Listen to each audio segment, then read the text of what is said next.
In HBO's classic mob drama The Sopranos, one of the supporting characters, mobster Paulie Walnuts, was played by Tony Sirico.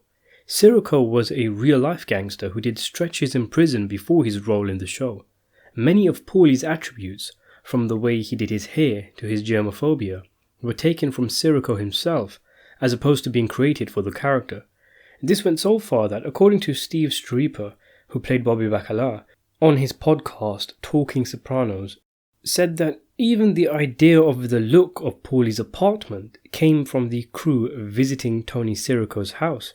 On the podcast, Schirripa also let listeners in on another aspect of Tony Sirico.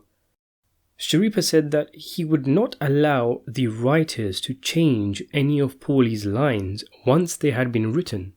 The talk began with a discussion on which Sopranos actor was most like his character, and Schirripa and Micael Imperioli, who played Christopher Moltisanti on the show and who co-hosts the podcast, both picked Sirico.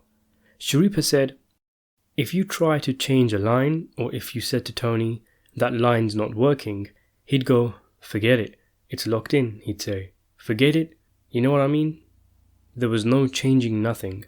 He would rehearse his lines in front of the mirror and his hand gestures, and it was locked in. Once it was locked in, it was in the bank. So while Sirico would not allow his lines to be changed once he memorized them, he himself did ask for script changes on occasion. Weirdly though, it wasn't even a line written for Paulie, but one about him. In Season 1, Episode 11, Nobody Knows Anything, Tony Soprano's contact in the police force, Lieutenant Micael, commits suicide, and a madam of a brothel who was close to Micael tells him that Micael didn't like Paulie because Paulie was a psycho. According to Micael Imperioli, the original line had her call Paulie a bully, but Sirico would not tolerate Paulie being called a bully. Tony read that and was horrified, Imperioli said. He was very angry that Paulie was labelled a bully. So Sirico marched to the writer's office and said, "Paulie's not a bully, I don't like this," to the writers. And after thinking it over, according to Imperioli, the writers asked, "How about psycho?" And he said, "Fine."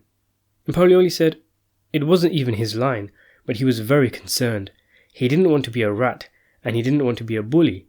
Psycho was okay.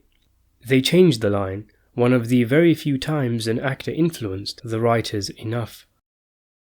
Improvisation or actors making changes to their characters was practically non-existent on set of The Sopranos, as production was pretty much controlled by Sopranos creator David Chase. So it was a rare feat for Sirico to get the writers to change the line. He made another attempt also, which was for episode 12 of season 4, where Paulie kills an old lady. Sirico couldn't stand the idea of killing an old lady and facing the people he knew in his neighbourhood in Bensonhurst where he lived. According to an interview with him in Vanity Fair, he went to David Chase and said, "David, I come from a tough neighbourhood. If I go home and they see that I killed a woman, it's going to make me look bad." Chase, however, wouldn't budge. He wouldn't let Sirico simply shoot the old lady, insisting that the kill had to be personal. When Sirico was unable to strangle the lady, Chase made a concession and told him to use a pillow instead. After the episode aired, Sirico kept his eyes open in his neighbourhood, but things seemingly were fine, as he said, "After it was all said and done, I went back to the neighbourhood and nobody said a word. They loved the show. They didn't care what we did." For more Sopranos videos, consider subscribing to the channel, and thanks for watching.